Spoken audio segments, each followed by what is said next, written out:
Chapter 1461. Ian did not answer. Elaine also felt that she had spoken out of turn because they had agreed not to interfere with each other's lives. "I'm sorry, I didn't mean it. I just think that if you're regretting it, it'll be better for us to stay engaged for the time being. Being engaged will make it easier for you to seize power too. I've never liked to force others. Even though he's the one who proposed the marriage at the beginning, the purpose of the marriage has always been the benefit that each of us will get from the marriage at the end of the day. We won't have anything to do with each other, let alone fall for each other. But I've been a little hesitant recently, about my decision. I've never been afraid of a marriage of convenience as I could still keep the life that I want after the marriage. Getting a divorce can be done any time if I find out we don't suit each other. The whole thing will still be acceptable to me as long as it's not troublesome, but after listening to Lucy's reminder, I'm unsure whether I can remain unrelated to Ian in all aspects of life after our marriage. To be honest, Ian is excellent in every way. He's both gentle and graceful when he's around me." Elaine was a little afraid. They would, in fact, only be acting in front of the public, but if unnecessary feelings were to emerge from all the interactions, her losses would truly outweigh her gains. The man behind her remained silent for a few minutes and then asked, "Why would you keep on reminding me if I have any regrets or not?" She choked on her own words for a split second and decelerated. "Did I?" He gave off a faint chuckle. "Are there other issues that are bothering you?" Elaine pursed her lips and did not utter a single word. After a long time, Ian glanced out of the window. "You don't have to overthink this." The car was parked at 22 North Bay Avenue, South Park, 20 minutes later. She stopped the car and turned around. "We've reached your place." The man in the back was silent. Elaine got out of the car, walked to the rear, and opened the door, and under the dim yellow light of the street lamp, she saw him leaning against the back of the seat with his eyes closed, as if he was asleep. She leaned forward, propped one arm against the back of the seat, and nudged him with the other hand. "Mr. Saldana?" Ian frowned, rubbed his forehead, and slowly opened his eyes. He then tilted his head and stared at Elaine's face, his vision slightly blurred as if there were a couple of images that overlapped with herself. "Mr. Saldana?" She called out his name again. Ian returned to his senses slightly, and his eyes were fixed on her face. Now that he could see Elaine clearly, he covered his forehead. "I'm sorry." Elaine got out of the car and held the door for him. "You're home." He responded with a light hum and got out of the car. He could not even stand firmly and turned slightly toward her. Elaine lifted her hands to support his arm. "Are you okay going in by yourself?" He paused for a few seconds and laughed as his chin rested directly above the top of her head. The smell of liquor brushed through her hair as he breathed out, "Then will you send me in?" "Send him in?" She looked back at the villa where the lights were out. "Is there no one else living in your house?" He replied, "I'm the only one living here." Wouldn't this be a tad bit inappropriate? Ian leaned toward her and lay on her back. It felt like he was using her as a crutch, but it did not feel as intimate as it could be. "You're now my fiancé. What's not appropriate about this?" Elaine swallowed her saliva. "He's so right that I can't even refute his statement." "Then I'll take you in," she said very lightly as she supported him. Fearing that he might fall, she asked again, "Can you still walk?" "I won't be able to carry such a huge man on my back. Not to mention that I'm wearing heels now." He laughed. "I'm not that drunk just yet." Elaine helped him to the door, but his door was locked, and it would take a PIN code to unlock it.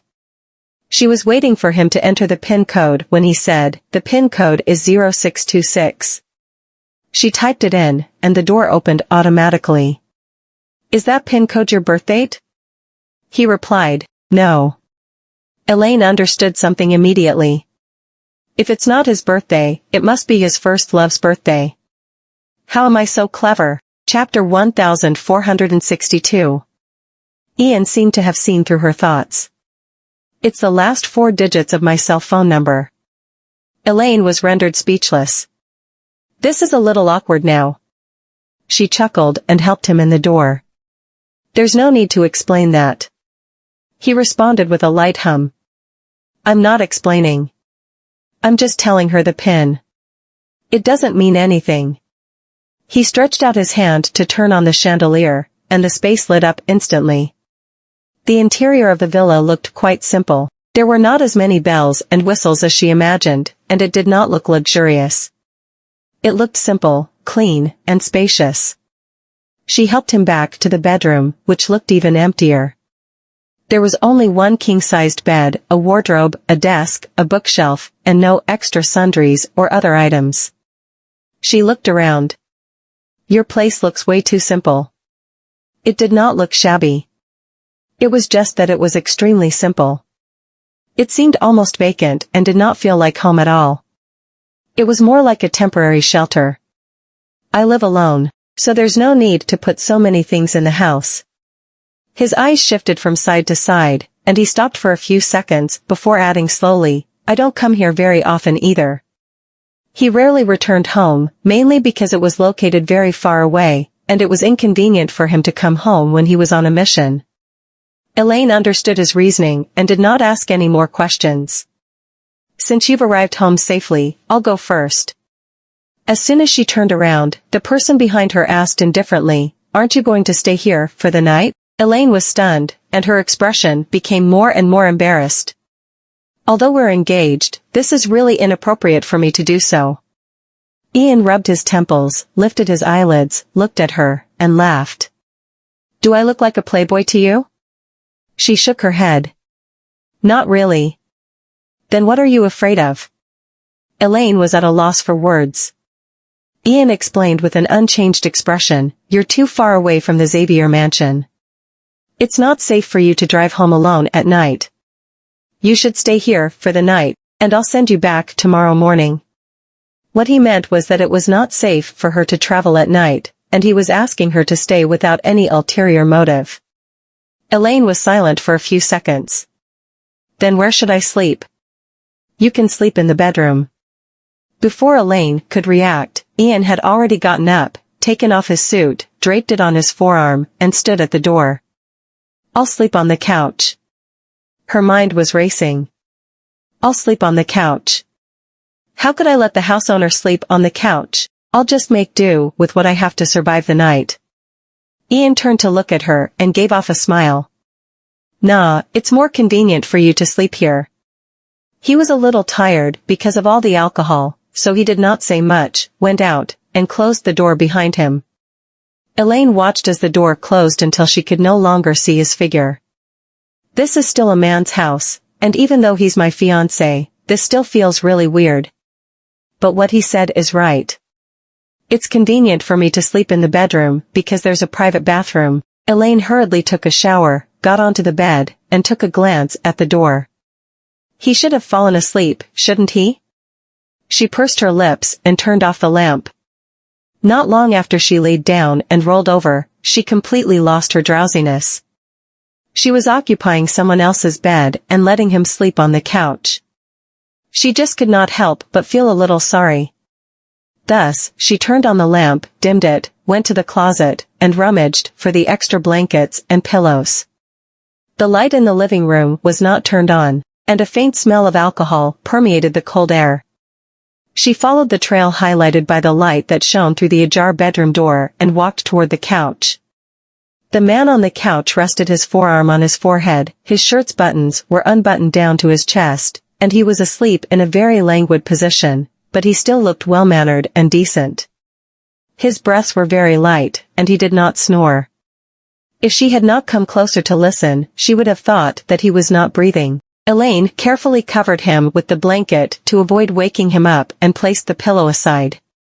Perhaps he might need it when he wakes up in the middle of the night. Chapter 1463. After doing all this, she crept back to the bedroom. Ian slowly opened his eyes, touched the blanket on his body, and turned to look at the silhouette that was stepping into the bedroom. He was well aware of how much he had drunk. He did drink a lot, but he was not completely drunk. Moreover, he was an undercover agent and had taken up a lot of dangerous undercover missions back then, so he had always been a very light sleeper. He had already woken up when she opened the door and walked out of the room. Ian chuckled softly. He had wanted to see what she would do, but he was really surprised by her actions. The next day, Elaine slept until 8 a.m. and woke up on time. She washed up and walked out of the bedroom only to realize that the blanket and pillow were the only things left on the couch. "You've woken up." Ian came out of the kitchen with breakfast. She was astonished and walked toward the dining table. The breakfast was simple, but looked good and smelled delicious. "Your cooking skills are quite up there, huh?" Ian pulled out a chair. After living by myself for such a long time, honing a few cooking skills was a necessity. She sat down. "Are you sober?" "I'm not even hungover." Ian sat across from her and started buttering his toast slowly. "Did you sleep well last night?" "It's quite okay." Elaine lowered her head and tasted the sausage on the plate. Ian placed the buttered toast on the plate in front of her. "How is it?" She nodded. "To be honest, this is delicious." He chuckled. "Take this as an appreciation for bringing me a blanket and pillow." Elaine's eyes shifted away as she explained, "It's just that I felt bad for occupying your bed for the night." She had no other intentions. Making a drunk man sleep on the couch made her feel guilty. "You're a very kind lady." "Are you complimenting me?" Elaine bit her fork. She did not seem to have done anything. Ian smiled and said nothing. After breakfast, he asked her to wait in the living room, changed into a new set of clothes in the bedroom, and sent her back. Elaine was still wearing last night's evening dress. Ian acted very openly. He knew how to grasp the sense of proportion and appropriation, so even when he made such a move, it would not feel like he was overstepping but felt like he did so out of a gentleman's courtesy. "You should put it on first." He then retracted his hand and walked around the car to the driver's seat. She was dumbfounded for a few seconds before regaining her senses. She got into the front passenger seat, fastened her seatbelt, and said, "Thank you." He turned to look at her. "You're welcome." Elaine tried to calm down the throbbing in her heart that was about to spread like wildfire. "I have to admit that Ian's charm is prominent, especially his sense of proportion. Usually, the more obvious a man's purpose is, and the more disrespectful a man is, the more likely he'll arouse the disgust of a woman. That's because the woman would be able to guess what he's thinking at once. On the contrary, the more a man can keep his impulse under control and restrain himself, the more a woman will feel a sense of security and dependency when she's around him. This trait is even more obvious when it comes to Ian, a man who keeps all his secrets to himself and acts mysteriously all the time. If all of these were part of his act, I can only admit that his acting skills are so good that he can make fake scenes look real and that I definitely won't be able to go against him when it comes to cheating one another. Ian sent her back to Xavier's mansion, and she returned the jacket to him before she got out of the car. "Thank you, Mr. Saldana." He paused for a moment before grabbing his coat. "Miss Xavier, you're truly a courtesy enthusiast." Chapter 1464. Elaine was astounded and explained casually, "I've already gotten used to it." Ian stared at her and let off a faint smile. "You still have to get used to our new relationship." Elaine took a deep breath and smiled at him. "Okay, I'll get used to it gradually." She pushed the door open and got out of the car. He glanced at her as she stepped into the mansion and slowly raised the car window. At this time, he received a call from his father, Juan, at the Saldana Manor. When Ian stepped into the living room, he saw Juan sitting on the couch smoking a cigar while the servant beside him was brewing tea. He raised his hand, motioned him to sit, and dusted off the ash. "Ian, I plan to give you a big gift before you get married." Ian sat on the opposite couch. The engagement between him and Elaine had not been fully disclosed. It was just an agreement between him and Edward. Thus, Juan should not know about it. Ian smiled. Then I truly look forward to what kind of gift you'll give me. Juan placed the cigar on the ashtray and picked up the teacup. The equity of the company in Houston, do you want it? Ian's face remained unchanged. Is it appropriate for you to give me shares? How is it inappropriate? Juan took a sip of tea. Your brother, Marco, can't inherit it. But you're my son too, aren't you? I've ignored you throughout all these years, and I wish to make up for you before you get married. Ian lowered his gaze. It's my honor that you're willing to promote me. Juan did not see that Ian had any ulterior motive.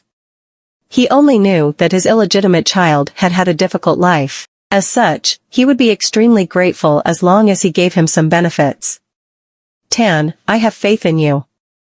I hope you won't let me down. I won't let you down, father. The conversation ended after a short while.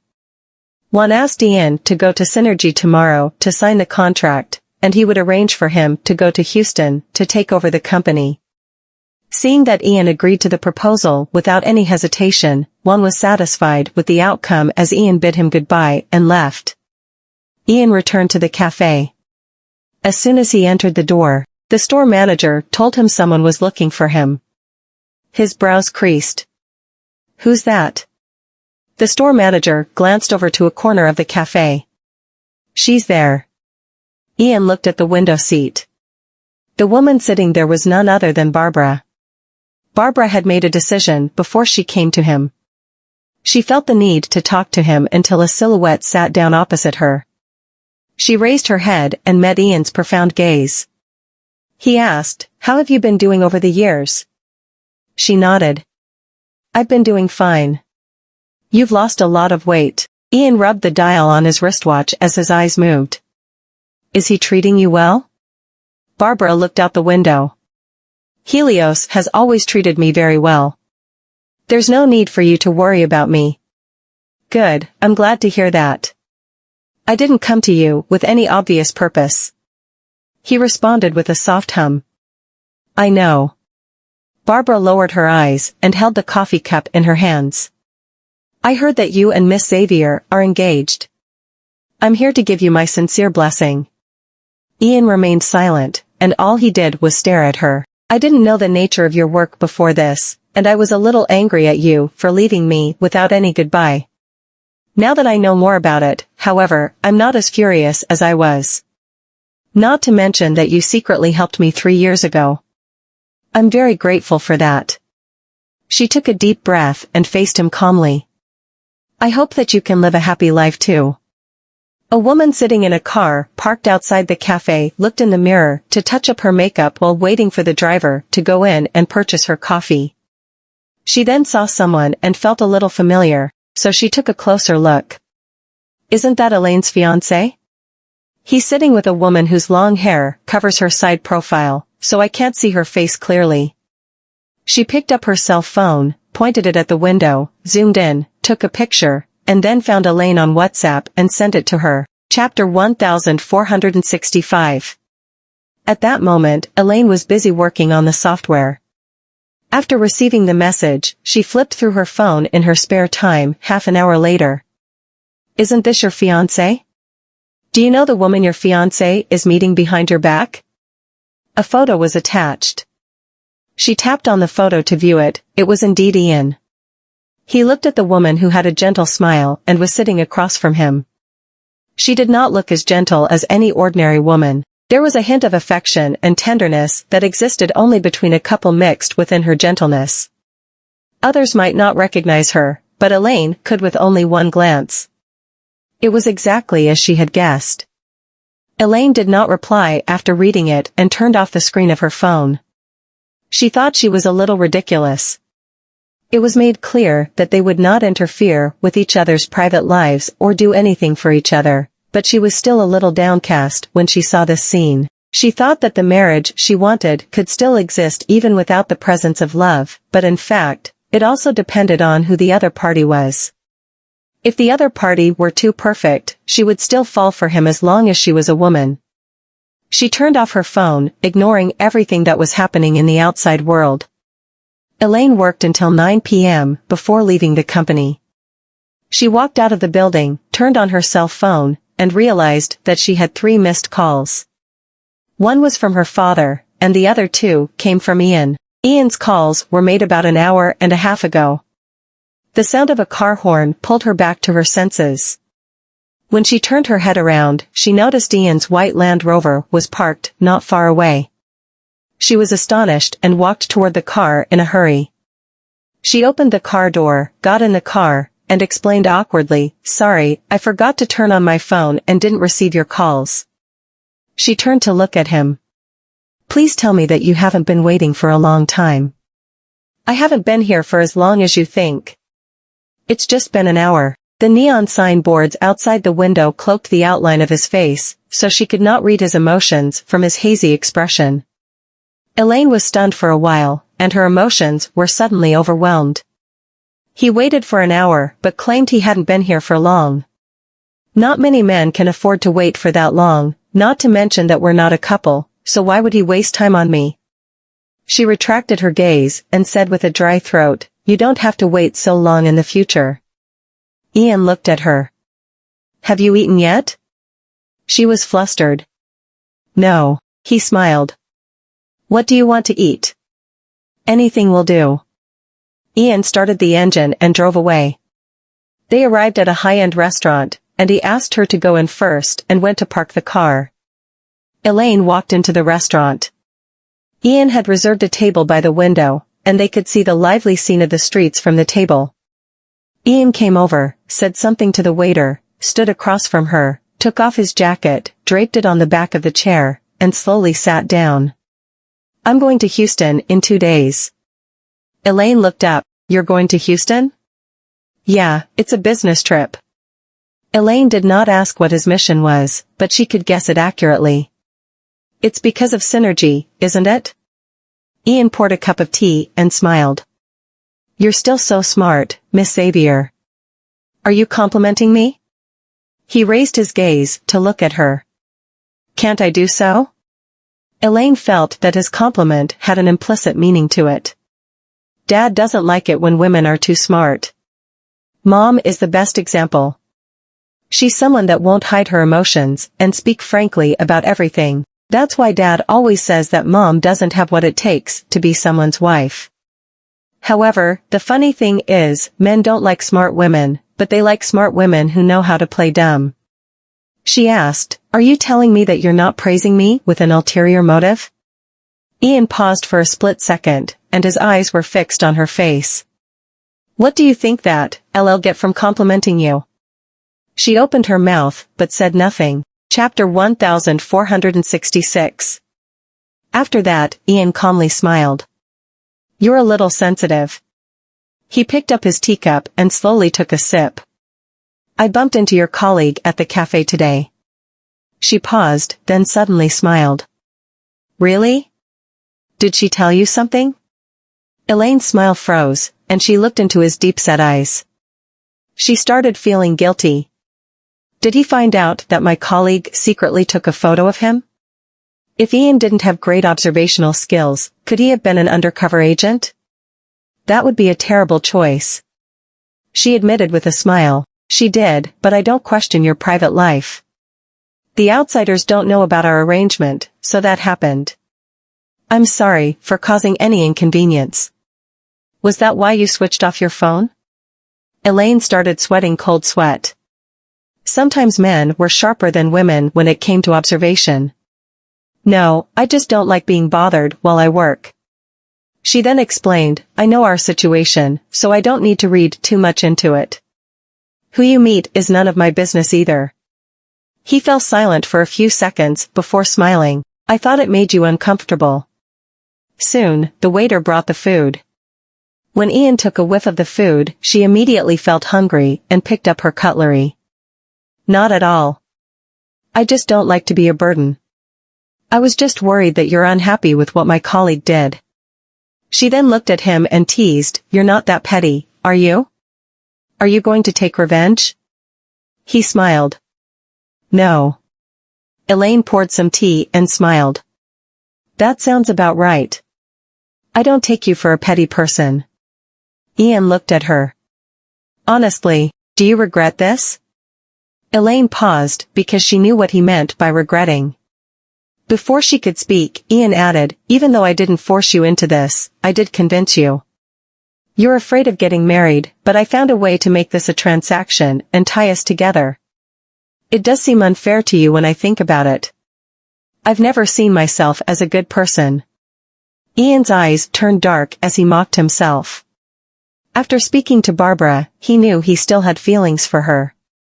While being undercover for so many years, he had never felt bad for using women, regardless if it was Katrina Zalinsky, the other random women that the mob bosses gave to him, or the women he approached to get closer to his target. Elaine was different. He never thought of using her because it was a deal. He had looked into her past. She never had a lover, wasn't crazy about love, didn't live her life for men, was a career woman, and had a strong personality. He had chosen her because she checked all the boxes. Women who weren't clingy and were very clear-minded were rare. He admitted that getting engaged and married to her was to get help from Edward so he could join his circle. That would help him when he worked as Edward Xavier's son-in-law. The Saldana had a strong foundation in Houston, so removing them would involve insiders. He had to find a good identity, so he had his eyes on the Xaviers. He had chosen them because Edward had no previous connections with the Saldana, so it wouldn't be suspicious when he got into the circles of Houston as Edward Xavier's son-in-law. Chapter 1467. Ian thought that in return, he would give some shares to Elaine after taking down Synergy. Elaine wanted benefits, and he would give them without holding back. However, he forgot about one thing, feelings. When people were bound by marriage, even if they didn't love each other, they would develop feelings if they stayed together for too long. He hadn't been too drunk the other night, so he clearly remembered what she had done. He had come across many women, so he could tell when they were genuine toward him. Elaine was more secretive and didn't show much. He could see how she tried to distance herself, and she knew that what they had was businesses. Elaine looked down and understood what he meant. After a moment, she asked, so, we can just stay engaged, can't we? Ian didn't answer. Elaine looked calm. Once you get what you want, we could just call off our engagement. She thought that it would be simple for them to get married, but she was hesitating now that they were just engaged. She could guarantee that once they got married, she might be unable to keep herself from falling for him. How could she not fall? Still, she was sharp. What he had said translated into not to fall for him, because nothing good would come out of that. Ian looked down and pressed his lips together. The dinner ended in silence. When they left, he wanted to drive her home as usual, because they were still engaged. She didn't object and walked toward his car with him. But once they got to the garage, a group of people suddenly rushed out from nowhere and surrounded them. Ian subconsciously stood in front of Elaine to shield her. A car was parked behind the group of people. A man with an eye patch walked out of it and flashed a bright smile. It's been a while. Are you Owen or Ian now? Ian squinted as he recognized the man. Tyrese, you're out. Tyrese took out a pack of cigarettes and ripped up the packaging. It's been 10 years. I've served my time, so they had to let me out. Owen, I thought you were my brother. He creepily looked at Elaine hiding behind Ian. This is your lady? Ian's face froze. This is between you and me. Leave her out of it. He pushed Elaine. Go back. Elaine looked at them, then back at him. What about you? Ian frowned. I'll just have a chat. You should leave. Tyrese laughed. I never thought that there would be a woman you would want to protect. You seem to have turned into a lover boy after so many years. You don't use women anymore? Ian calmly replied, there's nothing going on between us, so I'm not going to use her. Tyrese smirked. Nothing going on between you? Great then. He put one cigarette between his lips and got the lighter. I haven't tasted a woman in 10 years. Why don't you give her to me? We'll have some fun. Ian's face dropped. Elaine looked at him. He wasn't going to give her to him, was he? Ian looked at him. She's too good for you. Tyrese wasn't happy about that. Ian continued. You just got out of prison. She's not like the women you've been with. Shouldn't you look into her background before laying your hands on her? Tyrese paused. He could have gotten anything he wanted in the past, but he trusted Ian, which was the mistake that led to his downfall. Chapter 1468. After getting out of prison, Tyrese wanted to take revenge on Ian. However, if this woman had a background, it wouldn't do him any good. Nonetheless, he didn't buy that and scoffed. You're just scaring me. Or have you used her to get where you wanted, and she knows your dirty tricks? Tyrese looked at Elaine. He was merciless when it came to using women. Go ask around and see how many had fallen because of him. You're probably just a pawn to him. Elaine pressed her lips together and looked at Ian after a few seconds. I don't need you to tell me what kind of man he is. When Tyrese heard that, he laughed maniacally, and a trace of hatred flashed across his eyes. You're so loyal. Too bad you're not getting out of this tonight. Owen, you ratted me out 10 years ago and sent me to prison. I lost an eye there, and I'm going to claim it back from you. Ian's eyes were cold. He pushed Elaine behind him. Leave. Elaine stumbled and almost lost her balance while Ian rushed toward the group of men. He removed his jacket and tie and threw them to the ground before starting to fight them. He was agile and fierce when he fought against the group. Elaine watched him anxiously and took out her phone to call the police, but 2 men came after her. Ian looked over and yelled, "Leave." He was attacked from the back due to the distraction. Ian punched the man's jaw, then tackled him to the ground. He stomped on the man's shoulder, leaped over him, and kicked toward the crowd. He grabbed the 2 men who were holding Elaine. Her phone fell to the ground during the scuffle, and the screen cracked. The man grabbed her hair to drag her back, but Ian grabbed the man's wrist and cracked it. The man screamed out in pain. He pulled Elaine into his arms and raised his leg to kick the man rushing toward them. Elaine was so afraid that she shook from head to toe, her mind blank. Tyrese put out the cigarette with his foot and turned to the man who wasn't fighting. Get it done soon. The man nodded and didn't go empty-handed. He took out a switchblade and rushed toward Ian. Elaine saw the man's sneak attack, so she pushed Ian away, but the man didn't stop and stabbed her in the stomach. Elaine didn't expect him to be holding a blade. Ian's pupils shrank. Elaine! His eyes turned red while he maniacally broke the man's arm and punched him in the shoulder, then connected his elbow to his jaw. He spat out some blood and fell back. The other people around them were wiped out by Ian too. The commotion in the garage caught the attention of the security guards, who called the police. When they saw that someone was injured, they called the ambulance too. Tyrese asked his men to leave because he saw it was going south. Ian held Elaine, who was holding her wound with blood oozing out between her fingers. She turned the paper white because of the blood loss. Ian yelled while the veins popped around his neck, Elaine Xavier. Why did you push me away? Are you nuts? Elaine trembled but couldn't speak. She could feel the heat leaving her body, and her teeth chattered. Chapter 1469. Elaine forced a smile. I didn't know that he had a blade. She just didn't want him to be hurt. Ian put pressure on her wound and cradled her in his arms. Hang in there, Elaine, don't fall asleep. When the ambulance got there, Elaine was put on the stretcher and taken away. Ian's hands were covered in her blood.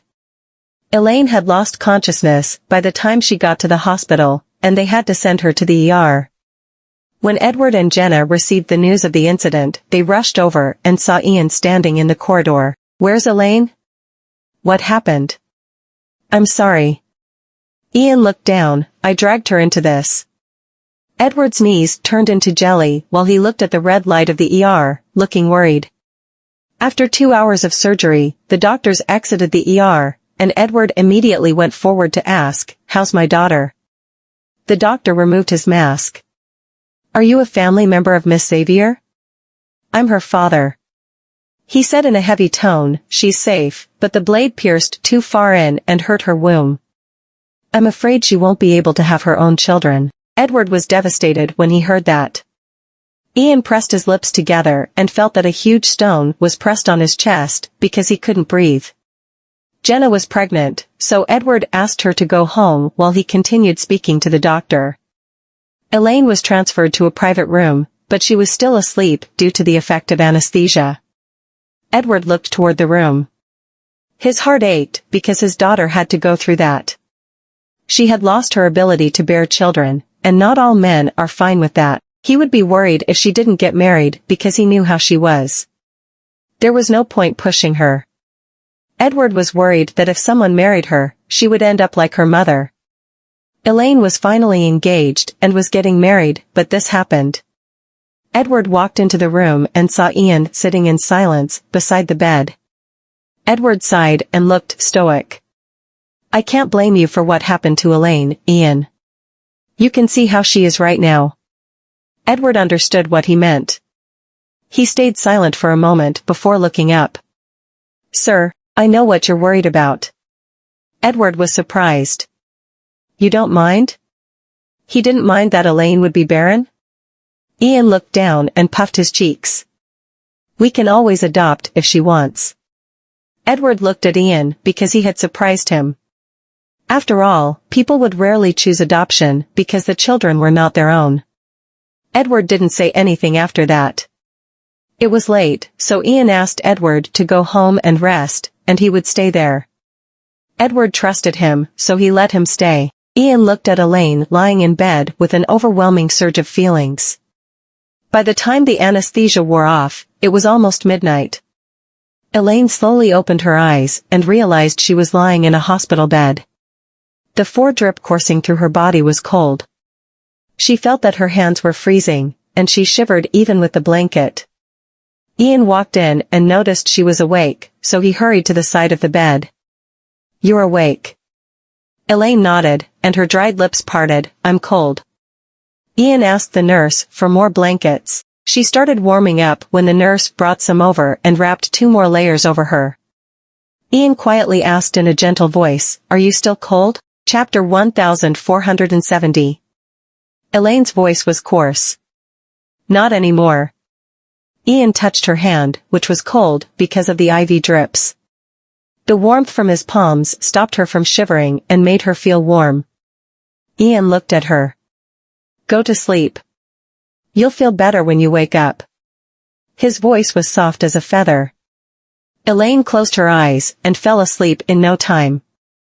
Maisie found out that Elaine was in the hospital because Lucy was taking a day off.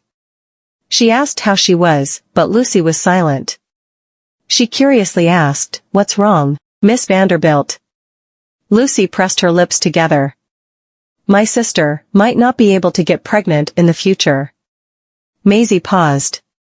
She couldn't leave work because she had a lot on her plate, so she asked Sadie to visit with Lucy on her behalf. Lucy didn't want to bother Hector, so she didn't tell him. When the 2 women got to the hospital and opened the room door, they saw Ian feeding Elaine soup. They looked like a married couple. Elaine choked because of their sudden appearance and started coughing, which made her wound hurt. Ian immediately raised his arms to help her. Lucy immediately walked to the bed. Are you all right? Elaine waved her hand. I'm fine. How did you know that I was admitted? Lucy fell silent. Did your mom tell you? Elaine could guess, because both the mother and daughter loved to worry. I'm fine, just took a stab. How are you fine after getting stabbed? Do you have to die to not be fine? Lucy glared at Ian. Did she really throw her life away because of this man? Elaine was confused because she had been stabbed just once and was awake now. Thus, why did Lucy think that she was badly hurt? You're overreacting, said Elaine. Lucy lost her cool. Don't you know how bad this is? Did you know that you, Sadie covered her mouth quickly. It's fine, Miss Xavier. Your sister is just worried, so her emotions flared. Elaine nodded because she could tell as much. Sadie dragged Lucy to the emergency exit stairwell, which confused Lucy. Why wouldn't you let me tell her? Sadie calmly replied, she's still recovering. Telling her wouldn't be beneficial to her recovery. Lucy paused because she realized that she was too impulsive. I'm sorry. I was just too angry. They're just having a marriage of convenience. I don't understand why my sister would do that. I'm just worried my sister will fall for a man who doesn't love her back. That would be very painful. Ian was standing outside the stairwell and heard everything. He was silent for a moment, then turned to leave. When he returned to the room, Elaine didn't know why they had left, so she looked at him. Where are they? Ian looked down. Outside. Why are they being so secretive? My dad too, as if I have some incurable disease. Elaine leaned back on the pillow, behind her back. She was still alive after being stabbed. Shouldn't they be happy? Why were they acting as if she had died? Ian pressed his lips together, walked to the chair, and slowly sat down. After a long pause, he spoke. Elaine. Elaine looked at him, a little stunned. She hesitated for a short while before asking, what's going on?